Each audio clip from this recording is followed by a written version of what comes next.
Hola, muy buenos días. Hoy es jueves, no es ni martes, ni miércoles, ni lunes. Jueves y no he podido hacerlo antes, ya sabéis por las fiestas estas que ha habido, que he salido con mi esposa y con unos amigos para visitar algunos pueblos y estar un poco juntos. En fin, lo que quiero compartir o lo que quería compartir y voy a compartir, yo lo he titulado Prepárate.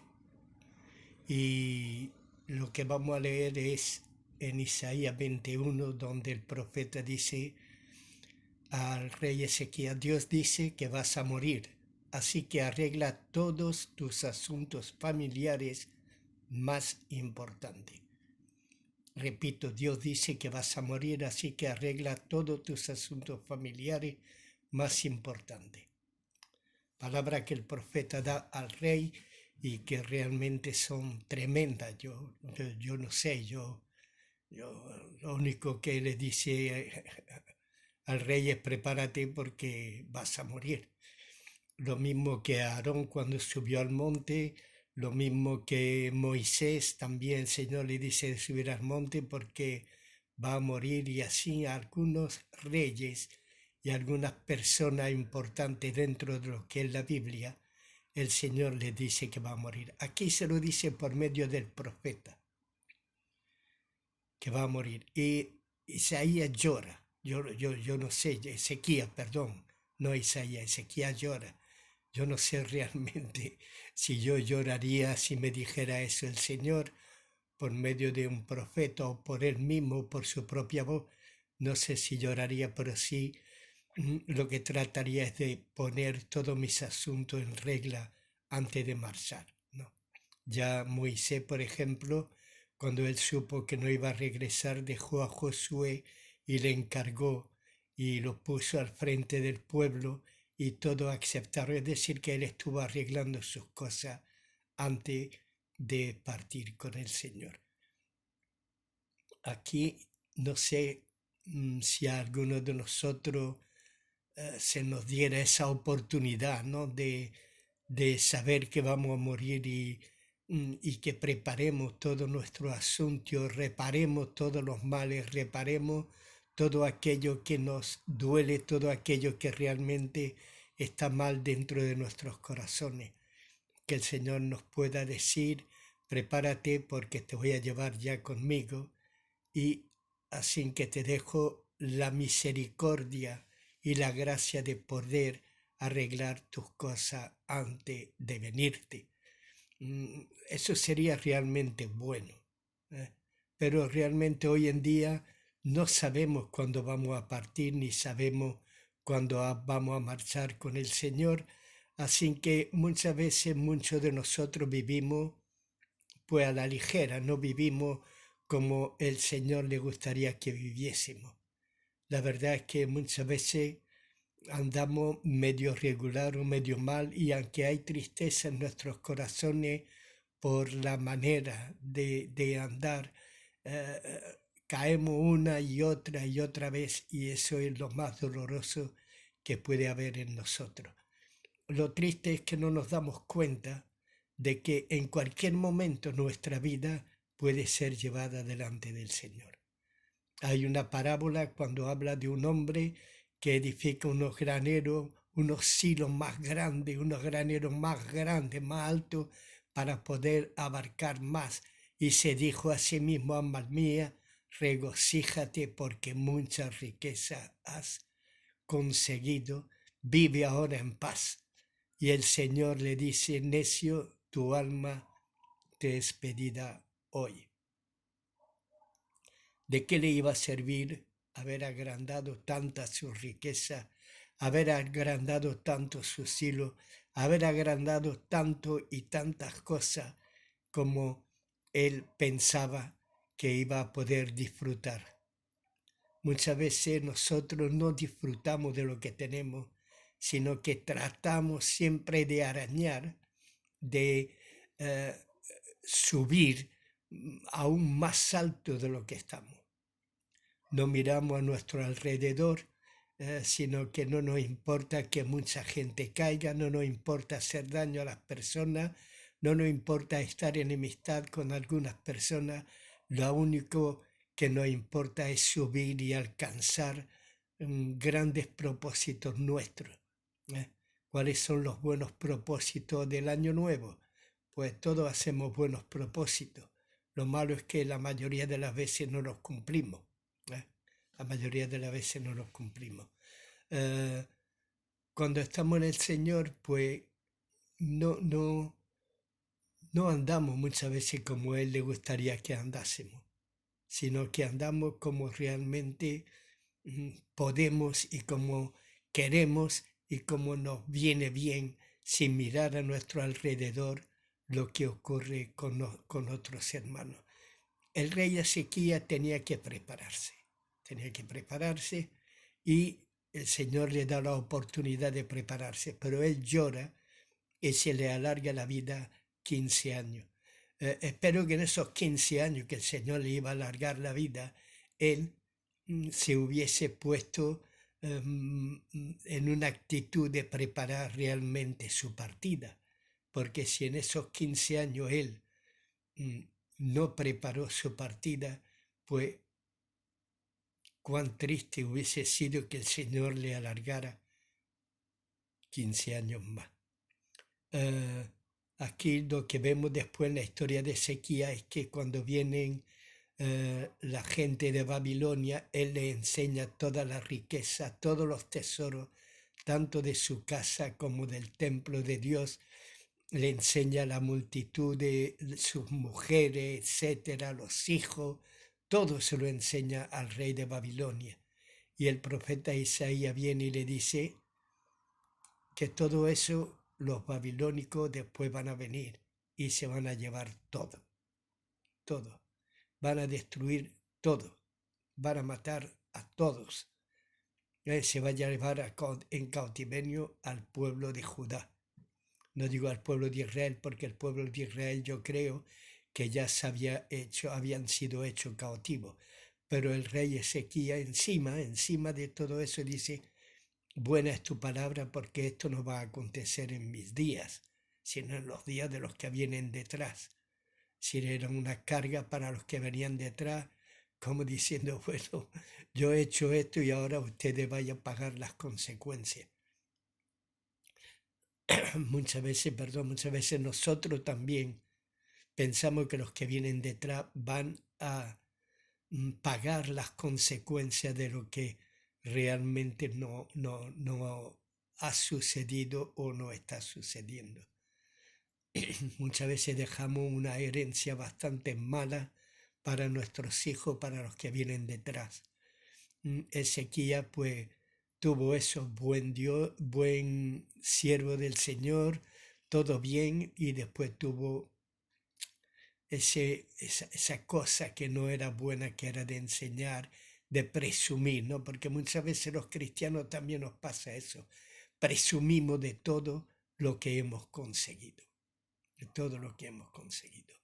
Y el rey Ezequías estaba como presumiendo de todo lo que Dios le había dado, de todo lo que había conseguido él. ¿Eh?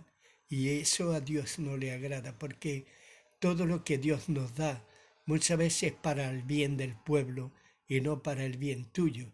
Hay muchas veces cosas que uno no entiende, pero que Dios sí la pone en nuestros corazones y sí así tenemos que poder andar delante de Él. No podemos desechar las cosas que Dios nos ha dado y así la herencia de Ezequías fue mala porque después de él vino Manasés, que era un rey bastante malo y bastante oscuro, el cual hizo pecar al pueblo de Judá aún peor de lo que habían pecado el pueblo de Israel. Hago una diferencia entre Judá y Israel porque en aquella época Israel contaba de 10 tribus y Judá contaba con 2 tribus y el rey Ezequías era rey de Judá. Y por eso digo que su herencia fue Manasés, un rey bastante malo, aunque después en lo último de sus días se arrepintió, pero la herencia que él había dado también a su otro hijo era que se llegaron a la idolatría y así empezaron, y ahí empezaron los problemas para el pueblo de Judá. La idolatría fue tal que Dios ya había decidido que Judá fuese también destruido y llevado en cautiverio. Aunque después vino un rey que fue lo más grande que tuvo quizá Judá, que era el rey Josías. Y Josías realmente fue un rey bueno, un rey que quemó los altares, un rey que quitó todos los lugares altos, un rey que restauró el templo del Señor, un rey que hizo para que el templo del Señor fuera nuevamente lleno de riqueza y sobre todo restaurando todos los sacrificios y todas las cosas que el templo de Dios tenía necesidad, los cantores, todo, todo fue nuevamente reconstruido, de tal modo que al reconstruir y al reparar las cosas y las salas del templo se encontraron nuevamente el libro de la ley. Y cuando fue leído delante de Josías, este rey, que era un rey que realmente amaba a Dios y que quería servir a Dios, rasgó sus vestiduras e imploró el perdón de Dios. Y también se le dijo que en sus días no iba a acontecer lo que ya Dios había determinado, la destrucción y el cautiverio del pueblo de Judá. Así que al rey Ezequías se le dice que prepárate que vas a morir. ¿Qué pasaría si a alguno de nosotros se nos dijera eso? ¿Estaríamos dispuestos a arreglar todos nuestros asuntos familiares? Y cuando dice familiares, porque muchas veces en la familia estamos medio peleados o medio disgustados, encelados, tenemos ira contra un hermano, tenemos acechanza contra otro hermano o con una hermana o con un tío, con un primo. Siempre hay algo que tenemos que arreglar en la familia. Quizás tenemos rencor hacia nuestros padres o quizás, no sé, cualquier cosa que Dios nos dice de reparar porque vamos a ser llevados. Yo pienso que nosotros como cristianos deberíamos de vivir de manera que pensemos que hoy es nuestro último día y que mañana vamos a ser llevados con el Señor. Imagínate que tú vives en esa manera, pensando, esta noche moriré y mañana estaré en la presencia del Señor. ¿Qué tengo que hacer? Reparar, arreglar los asuntos, no solo familiares, sino los asuntos con los hermanos del pueblo de Dios. Reparar los asuntos que tenemos con Dios, porque muchas veces no hemos obrado conforme a su voluntad, sino que hemos vivido conforme a nuestra riqueza, conforme a nuestro poderío, conforme a nuestra manera de ser, y tenemos que arreglar las cosas delante de Dios. Tenemos que arreglarnos con Dios, tenemos que arreglarnos con los hermanos, tenemos que arreglarnos con nuestros familiares, tenemos que arreglarnos con nuestros amigos. Imaginémonos que el Señor nos dice como a ese hombre que hizo esos silos y esos graneros: necio, tu alma te va a ser pedida hoy. ¿Cómo sería nuestra manera de vivir? ¿Cómo sería? ¿Viviríamos todavía aún en nuestras necedades? ¿Viviríamos aún en nuestros celos, en nuestra envidia, en nuestra ira, en nuestros deseos, en esas pasiones juveniles? ¿Viviríamos así? Viviríamos aún. Muchas veces cuando hablamos de pasiones juveniles, muchos piensan que es con referencia al sexo, pero no es solo con referencia al sexo, sino con referencia a muchas pasiones que tenemos. Algunos tienen pasión por la música, otros tienen pasión por el fútbol, otros tienen pasión por algunos equipos de fútbol, hoy otros tienen pasión por tantísimas cosas como hay en nuestra mente y como había en nuestra mente juvenil. Pasiones, ídolos, porque esas pasiones muchas veces son ídolos que están siendo, no sé si adorados o venerados, pero sí realmente servimos con una pasión inconmensurable, mucho más que servir a Dios. Creo que muchas veces nos encontramos en ese dilema, como algunos habían llegado a Judá o habían estado viviendo en Judá, y como Nabuzaradán creo que fue el que dijo: enseñe a esta gente a conocer al Dios de Israel. Y aunque empezaron a conocer al Dios de Israel y a adorarlo y a hacerle sacrificio, aún vivía también con sus costumbres idólatras, con esas pasiones que traían del mundo, con esas pasiones tan necias. Dios aborrece, no podemos servir a dos señores, no podemos servir a nuestras pasiones y servir a Dios, porque una de las dos se va a quedar atrás. Se dice, no podemos servir a la riqueza y a Dios, pero no podemos servir también a nuestras pasiones y dejar a Dios a un lado. Muchas veces veneramos más nuestras pasiones, servimos más nuestras pasiones, nuestros deseos, nuestro ego, a nosotros mismos nos veneramos mucho más que a Dios. Una cosa es cierta, todos nosotros hemos muerto en la cruz del Calvario juntamente con Cristo. Juntamente con Él hemos sido crucificados. Tenemos que hacer morir los deseos de la carne y que vivan en nosotros los deseos espirituales. Quiero servir a Dios. Amo a Dios. No me importa absolutamente nada de lo que hay en este mundo, porque las cosas de Dios son mucho más importantes. Hay cosas que uno pone muchas veces por delante de las cosas de Dios. Y es triste, pero es como si estuviésemos en la idolatría, en la avaricia. Es como si no conociéramos a Dios. Es como si Dios quedase en un segundo o en un tercer lugar. Yo recuerdo un hermano predicando y dice que lo primero en nuestra vida debe de ser Dios. Lo segundo, mucha gente respondieron en nuestra familia esto y ahora. Lo segundo, Dios. Lo tercero, Dios. Lo cuarto, Dios. Dios es todo en todo. Si ama a Dios y si sirve a Dios, amará a tu familia, servirá a tu familia, amarás tu trabajo, servirás en tu trabajo. No lo adorará ni vivirás por él, sino que lo hará con placer, sirviendo no a tus jefes, sino sirviendo a Dios mismo en tu trabajo.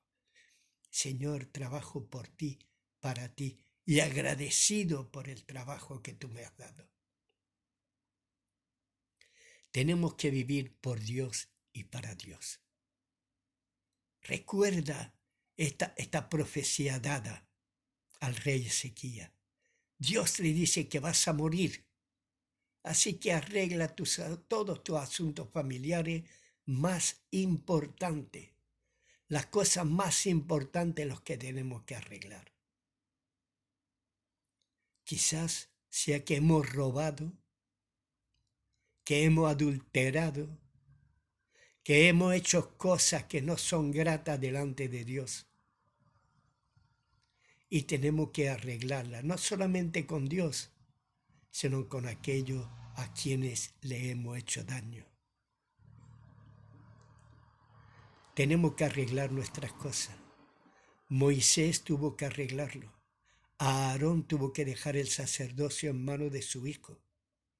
Todos recibieron de parte de Dios que iban a morir. y todos arreglaron sus asuntos. Tenemos que aprender a arreglar nuestros asuntos antes de que Dios nos lleve. Tenemos que arreglar nuestras vidas. Solamente te dejo eso.